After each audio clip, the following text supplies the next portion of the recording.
அறிவித்திருக்கிறார். அதையா சொல்லுங்க. எல்லோருக்கும் பரிதாபமான சூழ்நிலையில் நாம் உட்கார்ந்திருக்கின்றோம். நிச்சயமாக நாம் வஞ்சிக்கப்பட்டிருக்கின்றோம். அடக்குமுறைக்கு ஆளாகி கொண்டிருக்கின்றோம். தமிழ்நாட்டில் எங்குமே இப்படி நடக்கவில்லை என்பதையே தான் நான் பார்க்கின்றேன். 1830ஆம் ஆண்டு இந்த ஊரில் அரச பரம்பரையாக வாழ்ந்த எச்சங்களை எடுத்ததாக கேள்விப்படுகின்றேன். நாம் இந்த ஊரை சுற்றி பார்த்து இவருக்கு வாழ்வாதாரத்திற்கு ஏதாவது இடம் உள்ளதா என்று ஆராய்ச்சி பண்ணினேன். 2 மணி நேரம் அந்த ஊர்காரங்களவே ராமச்சந்திரனையும் ரகுநாதரையும் கூப்பிட்டு போய் சுற்றி பார்த்தேன். நிச்சயமாக இந்த உடன்குடி சின்ன உடைப்பு மக்களுக்கு நல்ல வாழ்வாதாரமான கம்மாயை ஒட்டிய ஏற்கனவே 40 ஏக்கரு 50 ஏக்கர் வரைக்கும் அரசு எடுத்திருக்கு. அதை ஒட்டிய இடம் 40 ஏக்கர் இப்போ காலியாக இருக்குது. நான் போய் பார்த்தேன், ஃபோட்டோஸ்லாம் எடுத்தேன். நானும் மேலிடத்துக்கு பேசுவேன். வக்கீலோட நான் கன்சல்ட் பண்ணி செய்வேன். நான் போலீஸில் டிஎஸ்பியாக இருந்தவன். வீட்டுக்கு 10 வருஷம் ஆச்சு. நல்லபடியாக சர்வீஸ் பண்ணி வந்திருக்கேன். மக்கள் சேவை மகேசன் சேவை பண்ணி பார்க்குறேன். இந்த சின்ன உடைப்புக்கு நிச்சயமாக விடிவு கிடைக்கும் என்றால் பெரும் போராட்டம்.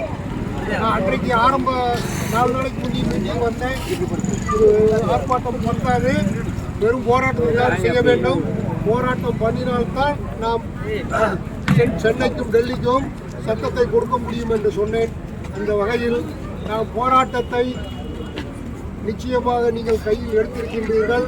இந்த கவன ஈர்ப்பு ஆர்ப்பாட்டம் மாதிரி தான் இருக்குது. பெரும் போராட்டம் எல்லாம் இனி 6 நாள் இருக்குன்னு சொன்னால் 23ஆம் தேதிக்குள் ஒரு முடிவு எடுக்கப்படும்.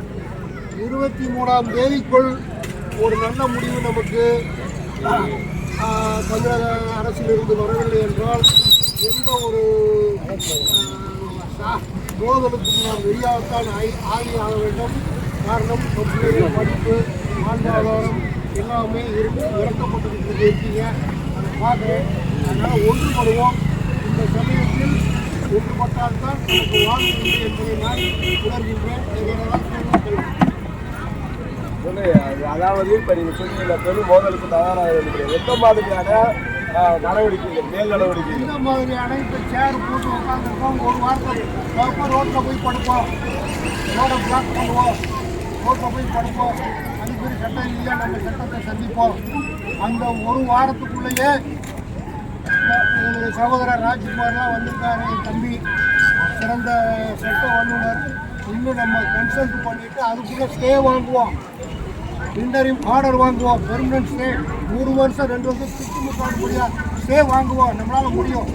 நம்ம படிக்காலத்திலேயே ஸ்டே வாங்கி பழக்கப்பட்டவை தான். நான் இந்த ஸ்டே வாங்கிடுவோம் உறுதியாக. நான் இந்த வக்கீல் டீமில் நான் உள்ள ஒத்துழைப்பு பண்ணி சிறந்த முறையில் அந்த முல்லை நகரில் நடந்த போராட்டம் மாதிரி அவங்களுக்கு ஆதாரம் கிடைச்சிருக்கும் போது குடிவாழ் மக்கள், தேவேந்திரர்களுக்கு இந்த ஒரு துயரத்தை இந்த அரசு, தமிழக அரசு வேண்டும் என்று தான் செய்கின்றது என்பதை நாம் பார்க்கின்றோம்.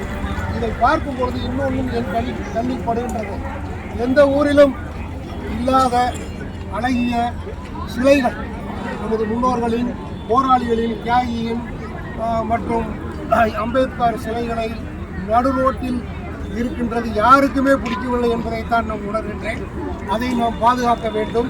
ஆட்டை கடித்து மாட்டை கடித்து எல்லாத்தையுமே கடித்து விரட்டுன்னு பார்க்குறாங்க. அது நடக்காது. இந்த 40 ஏக்கரை வாழ்வாதாரத்துக்கு கொடுங்க. அது நீர்பிடிப்புன்னு சொல்லுவேன். நீர்பிடிப்புக்கு உதாரணம் எல்லா மாவட்டத்திலையும் இருக்குது. நீர்பிடிப்பு உதாரணம் எல்லா மாவட்டத்திலையும் இருக்குது. அதனால் நீர்பிடிப்பில் எங்கள் 40 ஏக்கரை இந்த மக்களுக்கு கொடுங்க. இதை 3 ரூபாயும் கொடுத்துருக்கேன், அதை 3000 கொடுத்துருக்கேன், 1 லட்சமும் கொடுத்துருக்கேன். எவ்வளோ ஏற்றத்தாழ்வு, எவ்வளோ வித்தியாசமான பணம், அது ஒத்துக்கிற மாட்டோம்னு சொல்லி கோர்ட்டில் ஸ்டே வாங்கிடும். இதுதான் நிச்சயமாக நடக்கும். அது என் பெயர் செல்வராஜ், மதுரையில் குடியிருக்கிறேன். என்னுடைய ஒத்துழைப்பு கடைசி வரைக்கும் நான் நல்குவேன். எந்த போராட்டத்தையும் நான் கலந்துக்கிறேன்னு இந்த இடத்துல உறுதியளிக்கிறேன். நன்றி, வணக்கம்.